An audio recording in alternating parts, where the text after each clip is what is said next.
Dottore Pitruzzella, oggi l'Ordine dei Medici, secondo appuntamento sul tema strategie di implementazione in epatologia. Sì, oggi siamo arrivati alla seconda e ultima giornata di questo convegno sulle malattie del fegato per completare tutto l'iter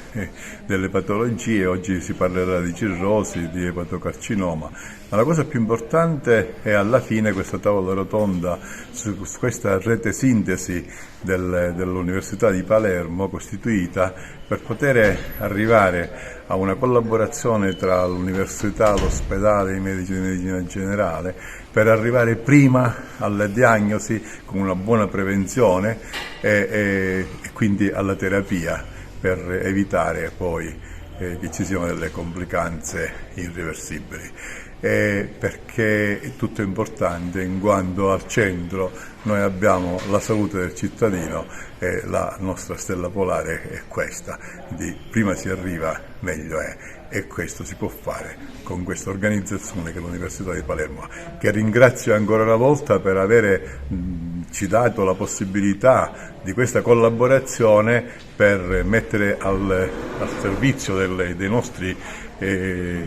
nostri iscritti tutte le innovazioni scientifiche che ci sono per poter sempre meglio fare il proprio lavoro. Oggi è la seconda giornata di strategie di implementazione in epatologia, un secondo appuntamento per approfondire quali tematiche, dottore? La settimana scorsa abbiamo parlato della prevenzione delle malattie di fegato, in modo particolare la prevenzione delle malattie metaboliche. Abbiamo parlato dello screening e del trattamento delle malattie virali. Oggi ci soffermeremo su aspetti di malattie più avanzate, in modo particolare su 3 aspetti: la diagnosi e la gestione della cirrosi e della cirrosi scompensata, che diventa assolutamente importante, la diagnosi e la gestione del tumore del fegato e l'opzione trapianto per le malattie di fegato, sia la cirrosi sia per l'epatocarcinoma. Questi sono dei punti importanti perché dobbiamo continuare a sviluppare i programmi di rete, e nella rete patologica siciliana è chiaro che un ruolo importante hanno i medici di medicina generale, perché loro rientrano nei nostri programmi sempre, perché i pazienti li gestiscono loro e loro sono il riferimento dei pazienti che hanno malattie croniche di fegato. L'altro punto importante è la collaborazione con i medici delle unità di medicina interna degli ospedali del territorio, quindi degli ospedali agrigentini, sì. E quindi questo diventa fondamentale perché una gestione multidisciplinare oppure condivisa di questi pazienti è assolutamente importante. Ci sono altri 2 punti da sviluppare. Uno è la sorveglianza dei pazienti con cirrosi, la diagnosi precoce del tumore del fegato, perché sul tumore del fegato adesso abbiamo una serie di opzioni terapeutiche che sono quelle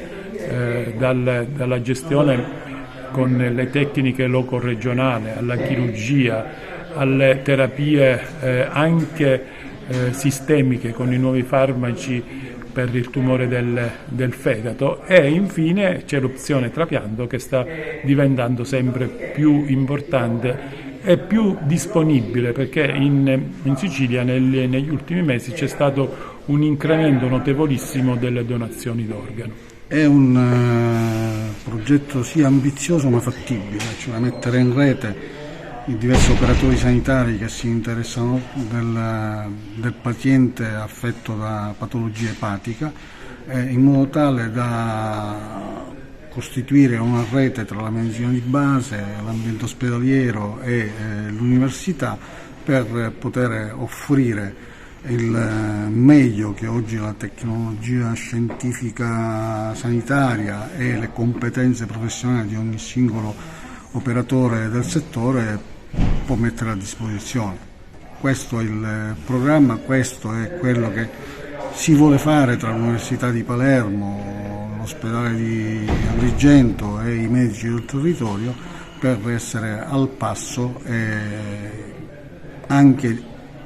con un po' di presunzione innovativi nel trattamento di questi pazienti. Il trattamento delle epatopatie, della cirrosi e dell'epatocarcinoma, che è una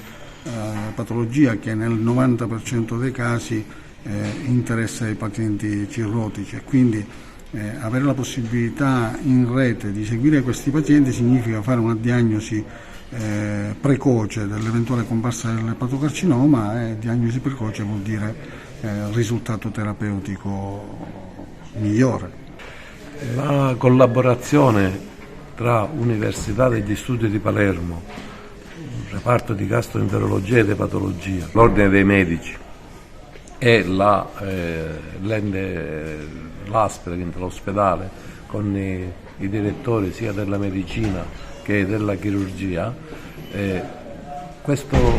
sono riuniti in questo congresso insieme a tutti i medici di base per discutere di una patologia che è molto frequente nel nostro territorio, così come un po' in tutta Italia, e che è una malattia sociale, cioè la cirrosi epatica, Sì. che il più delle volte è sostenuta dai virus, dall'epatite C, dall'epatite B, dall'epatite delta e altri dovuti all'alcol. Però si è visto che dagli anni 60 ad oggi si ha una riduzione della incidenza, della prevalenza e anche della mortalità. Consideriamo che ogni anno ci sono circa 10.000 morti per la cirrosi e che la maggior parte di questi morti sono dovute alle complicanze inerenti alla cirrosi, quindi alla rottura delle varici esofagee, quindi all'emorragia, alla ascite, quindi all'infezione, e poi la trasformazione di una patologia che nasce come benigna alla patologia maligna come l'epatocarcinoma. Quindi l'aiuto, la multidisciplinarietà che bisogna adottare in questo percorso diagnostico e terapeutico assistenziale è sempre ben accetta, e nonostante molte difficoltà che oggi sappiamo il sistema sanitario nazionale ci vive, è